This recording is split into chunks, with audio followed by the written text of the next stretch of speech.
السلام عليكم. نعطي الكلمة لممثل الجزائر في تولوز وهو القنصل نتاعنا، يتفضل مشكور.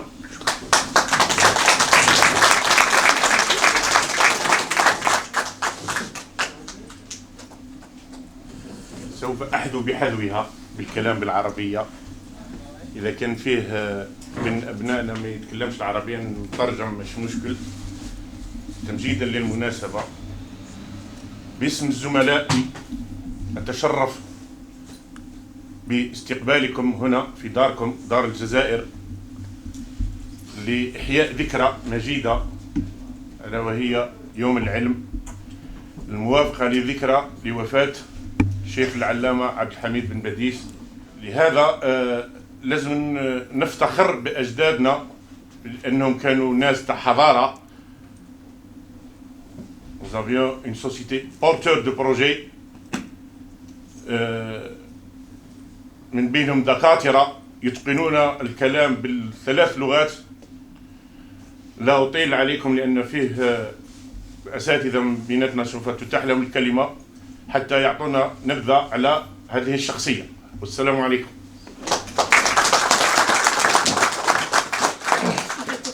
إذا الآن غادي نبدو بشريط ثقافي وان دوكيومونتير. C'est le 5 mai 1931, un an après la célébration du centenaire de la conquête de l'Algérie, que l'association des oulémas musulmans algériens a été créée.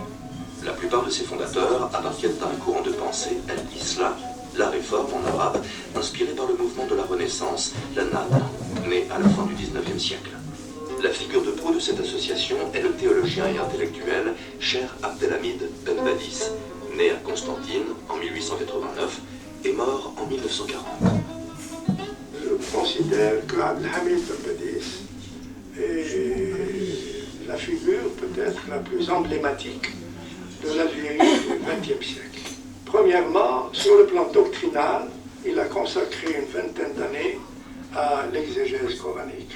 Les disciples de Ben Badis qu'il a formés à Constantine, qui vont constituer l'ossature de ces 150 écoles primaires. Le corps enseignant a été formé par les disciples de Ben Badis. Troisième facette, il a initié le journalisme politique en langue arabe. Il a créé Jadid al-Muntaqid dans les années 20, et après la revue Chihab, il a lancé des hebdomadaires qui étaient suspendus par l'administration coloniale, le Sunna, le Sharia, le Sirat, qui a été remplacé par... C'est l'interdit. Les ulama étaient plus avancés qu'aujourd'hui, plus avancés que certains prédicateurs d'aujourd'hui qui appartiennent à la religion musulmane. Or, l'association de ulama avait comme souci majeur de libérer justement l'islam de ce genre d'extrémisme et de fanatisme. C'est pourquoi il faut reconnaître que l'islam... Commémorative, où figure le nom des anciens élèves morts pendant la guerre de libération, dont Amara Rachid, qui a donné son nom à ce lycée.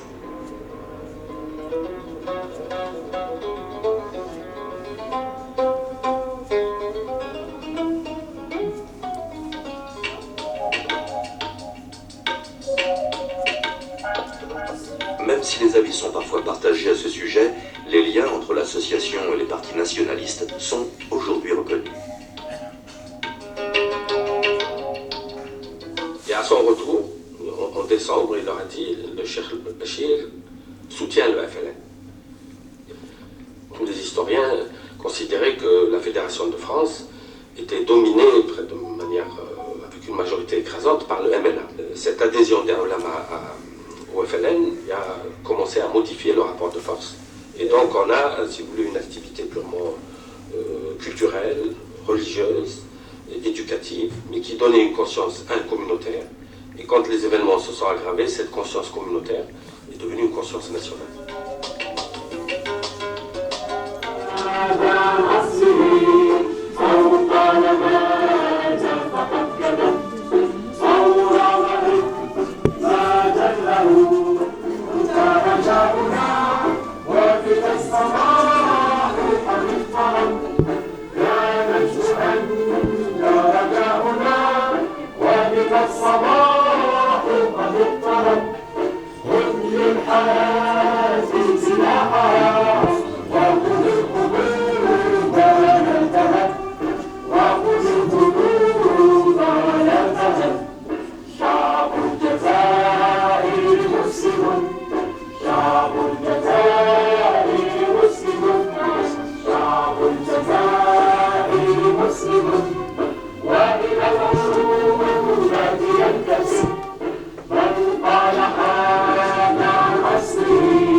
Bravo, Choucha. C'est pas facile du tout d'intervenir derrière un reportage comme celui-là. Alors je crois que je vais plier beaucoup de feuilles. Pourquoi? Parce que tout a été dit. Et on ne va pas tout répéter de ça. Parce que je ne savais pas, le reportage qu'il avait choisi, je ne le connaissais pas. Et voilà, bon, et même le poème qui vient de conclure là, le reportage, il est là. Enfin bon, c'est pas grave, on les a pas entendus, mais ils peuvent pas dire tout, c'est normal. Une citation, c'est sur la femme. Je les ai choisies parce qu'elles sont belles, les deux. Celle de la femme et l'autre. Celle de la femme, c'est si tu enseignes, les deux citations, ils sont de Ben Bedis. Si tu enseignes un garçon, tu as enseigné à un individu, c'est-à-dire un seul individu. Mais si tu enseignes à une fille, tu as enseigné à toute une nation. Voilà. L'autre citation, elle concerne la cohabitation de deux peuples. Je parle de l'époque. Le fils de Warub, les Arabes, et les fils de Mazir, les Berbères, sont unis par l'islam depuis plus de 10 siècles. Et tout au long de ces siècles, ils n'ont pas cessé d'être étroitement liés les uns aux autres dans la mauvaise et la bonne fortune,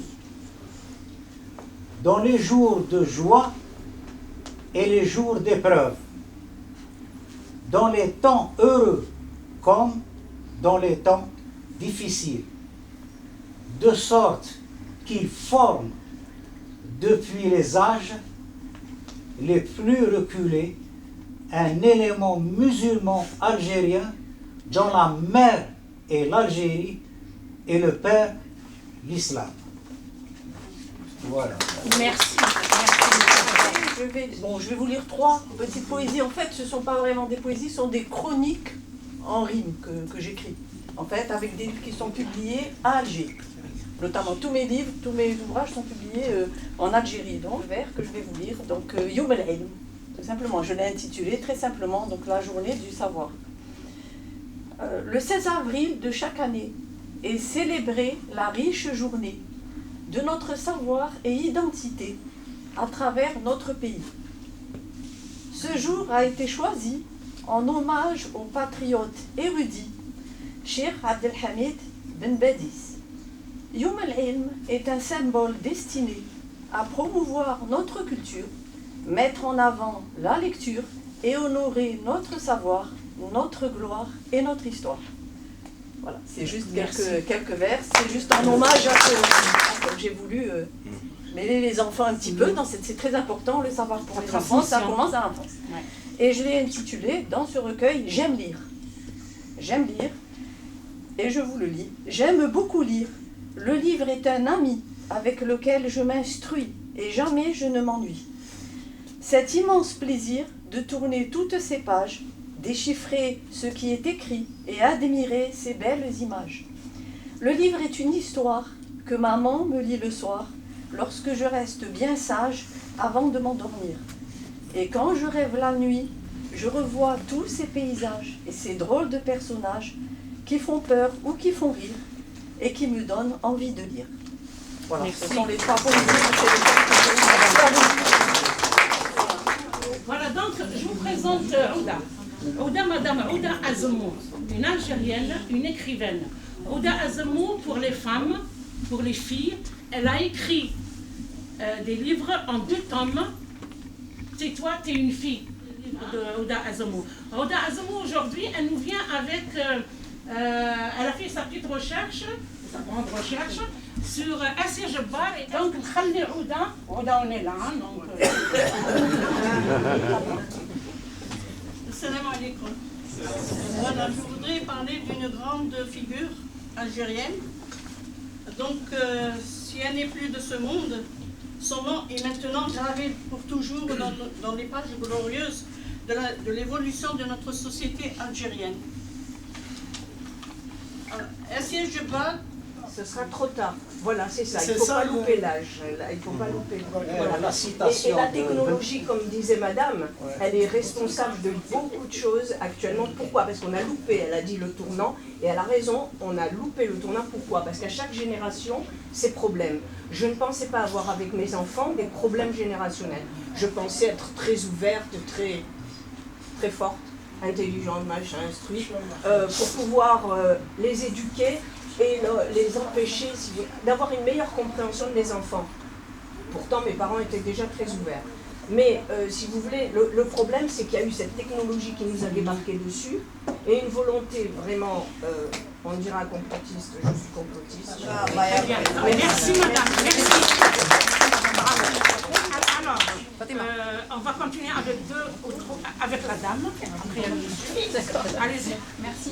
C'était juste pour peut-être apporter un éclairage sur la possibilité de concilier la modernité et la tradition, et dans la culture, le livre et l'oralité. Il y a une partie vous disiez que quand on éduque une fille, on éduque plusieurs personnes et une nation. La transmission du matrimoine, c'est important aussi. Et l'exemple est important, comme vous disiez. Si nos enfants nous voient lire, nous voient discuter, nous voient limiter nos temps d'écran ou utiliser les écrans pour nous cultiver, nous enrichir, partager, échanger, nous ouvrir au monde, je crois qu'on a tout gagné. Et il faut aussi, plutôt qu'essayer d'imposer, à mon avis, la lecture, en faire comprendre le sens, l'intérêt, par la beauté et le plaisir. Voilà, c'est pas en imposant à mon avis qu'on va réussir à partager ça. Précision. En ce qui concerne cette manne qu'Allah Azza wa Jal a donnée à ce peuple. Parce qu'en réalité, quand vous avez, et c'est un choix qui est judicieux, le passage entre Ibn Badis à Assia Jabbar, c'est quelque chose de flagrant. C'est cette femme héritière d'une tradition musulmane qui, malgré bon gré, a été acceptée dans l'Académie française, non par acceptation, mais par conviction. Si elle a été acceptée dans l'Académie royale belge et en France aussi dans l'Académie française, cela nous donne juste un signe, ce qu'on appelle le référent linguistique, entre celle qui connaît son passé, qui sait ériguer justement son avenir, elle est une trace indélébile dans le cheminement de tout Algérien. L'exemple qui a été donné par M. Sekat m'interpelle aussi. Parce qu'en réalité, si je prends l'exemple de Ibn Badis, pourquoi il a été choisi? Parce qu'en fait, Ibn Badis n'est pas un alim seulement, c'est un humaniste avant tout. Et puis quand vous voyez, que ce soit à la Sorbonne de Paris ou dans d'autres universités, pour ceux qui suivent des colloques, quand il y a des interventions, des éminentes pointures dans la science et la connaissance, et ce passage, cette transmission, il se fait.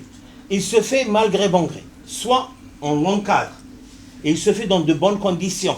Et là, nous allons sauver notre âme, notre culture, notre identité, et ce qui a été le chantier de qui? De Ibn Badis. Vous savez combien de temps il a vécu? Juste pour vous dire une idée. Moins de 50 ans. Moins de 50 ans pour donner. Et dans quel contexte? Excusez-moi. Dans quel contexte? Dans une Algérie aliénée, acculturée, déculturée. Donc, franchement, moi, ça ne me fait pas plaisir d'entendre Jamal Sekat dire pourquoi les Algériens ne lisent pas. Ce n'est pas Habib Medlis qui l'a dit. Bien avant lui, c'est le créateur de cet univers. Iqra. Lis. Vous savez pourquoi on ne lit pas? Parce qu'on ne connaît pas le bien fondé de la lecture. La lecture, comme disait Yasmina Khadra, c'est le livre est l'ami intime de l'homme.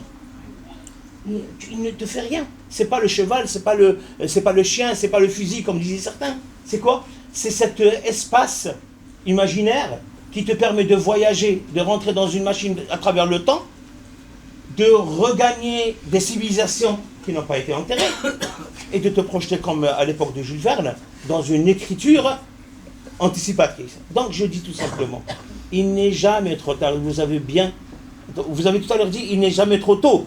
Moi je dirais, il n'est jamais trop tard pour nous bercer dans la lecture. Parce que si le père et la mère ne lisaient pas, on est loin de cette citation.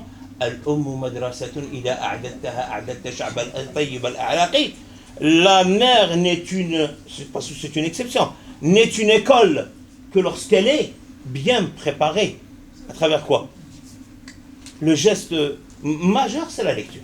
Donc, cette très belle journée, ce n'est pas pour fêter la mort ou la naissance de quelqu'un, non. C'est pour rendre cet espoir à qui? À l'humain, de dire tout simplement, la vie est un présent du ciel. Hiba min indallah, à nous de profiter dans une bonne conscience. Voilà.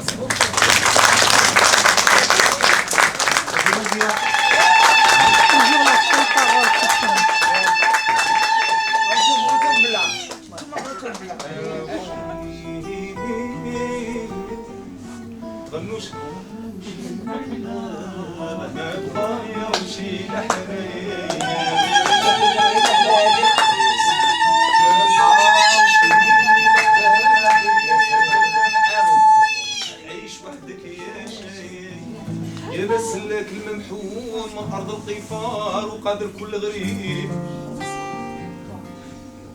أنا قادر كل غريب هذه في خاطر ناس الغربة كاع البلاد وتديه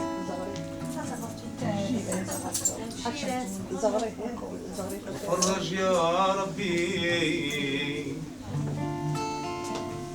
فرج يا ربي فرج يا ربي على اللي ضاقت به امان امان امان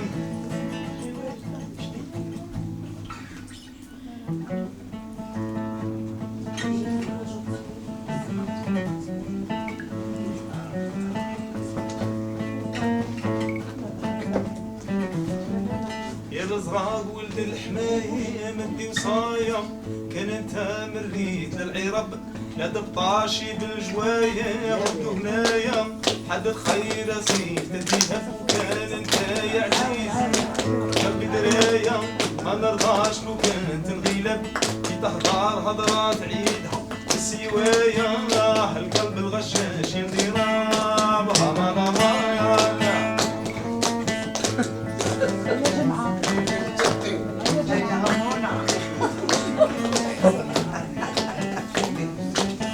ماشي مشي على شبار الوكاية يصدق سهمتي ذا أمرب حرف الخاول يا ثنين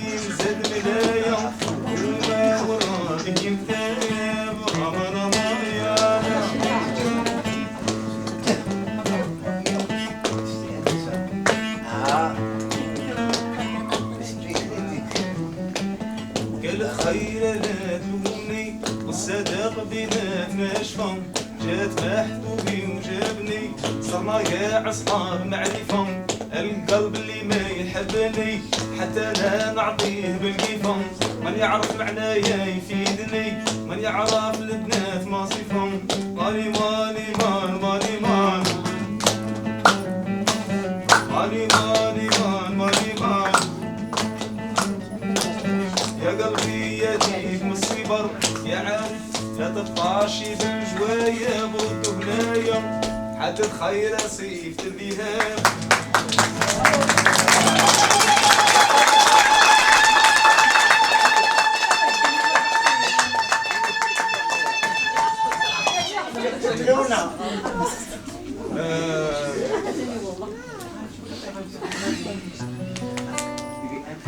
Avec la musique algérienne, le patrimoine algérien, c'est un patrimoine exceptionnellement riche à travers le monde. À l'échelle continentale. Tu le compares par exemple à la musique mexicaine, les styles. Donc c'est un pays très riche. Et à travers les chansons, Cheikh Tehmati يقول يا ضحكي قصيتي للي مغبونين واللي مجردة لازم نلحقها صبروا يا خوتي بالوقت الشين وراه قريب ربي يحل العقدة آمين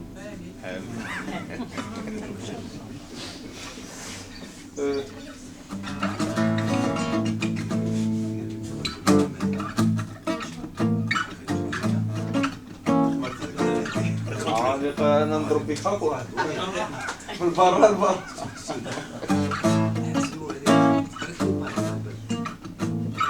شوف نعاود نرجعو للتخمام وهرا وهرا مشيتي خساره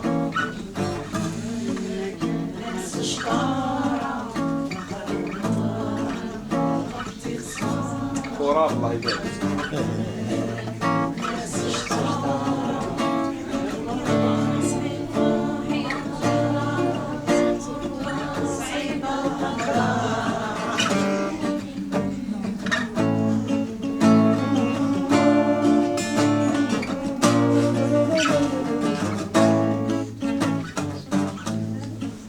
محلى سهرية بلادي القصبة محلى سهرية بلادي القصبة وجمالي صادي يلي ماشي ليها غادي وصل يتهروا في بلادي يلي ماشي ليها غادي يتهروا في بلادي بلادي عمري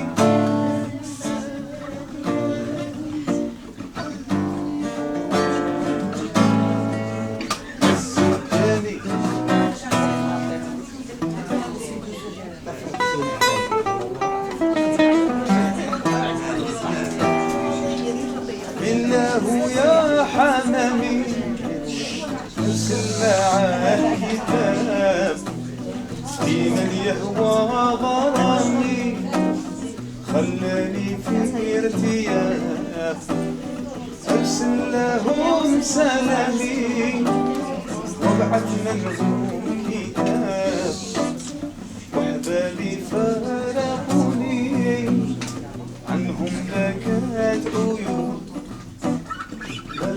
كانوا يعرفون وانسوا مودتي ما كانوا يعرفون نسيت لذي ونكروا عشرتي لو عرفوا الحبايب ما كانوا يهجرون لكن جرت غايب يهلي الهوى عبيرون راني مريض وتعب والقلب أحبابي فارقوني عنهم بكت عيون عاشق ممحون نار الهيبة عاشق ممحون نار الهيبة عاشق ممحون نار الهيبة كي تشعل الزين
Je remercie tout le monde d'avoir répondu. Je voulais pas que rebondir un petit peu sur le phénomène social qu'on lit de moins en moins. L'arabe peut-être c'est les conditions de la vie, le train de la vie, mais il faut remédier à ça et trouver les moyens adéquats avec les spécialistes de nous trouver des solutions parce qu'il y va de notre avenir pour notre identité. Mais bien qu'on s'organise tous les événements, on doit les marquer, au moins au niveau de la famille. Si on ne peut pas se déplacer, au moins au niveau de la famille. Rahi Jaya, lui mai, je pense que lui mai, il a un on doit faire quelque chose. Marhaba bikum, si les spécialistes et notre père Sil Hashmi qui nous prépare quelque chose sur l'arbre Yahdo, Yahdo al-Jami'. Je remercie aussi les intervenants d'avoir préparé quelque chose. Rabbi yahfadkom. Je vous invite pour un café à titre symbolique. وعقوب العام الجاي إن شاء الله. ربي يحفظكم إن شاء الله. Bembadis, je ne connaissais pas et comme je disais tout à l'heure, mon mari est né à Bembadis, qui s'appelle aujourd'hui Bembadis, qui était avant Descartes, je crois. Aujourd'hui c'est Bembadis. Là j'ai appris vraiment de très belles choses. Le savoir, c'est ce qu'il faut. Le savoir et l'histoire de l'Algérie. Je ne connais pas grand-chose. Alors j'essaie de lire, de fouiller un peu partout. Et j'apprends pas mal de choses maintenant en vieillissant. J'essaie d'inculquer ça à mes enfants. Ça se fait petit à petit. Merci. Très heureuse d'avoir pu intervenir dans cette journée, très honorée surtout d'avoir été invitée. Et voilà. Pour un hommage à Cheikh Abdelhamid Bembadis, qui est un personnage clé de la culture, de notre culture algérienne et de nos traditions, notre culture, notre humanisme. Voilà. Voilà, très très bien.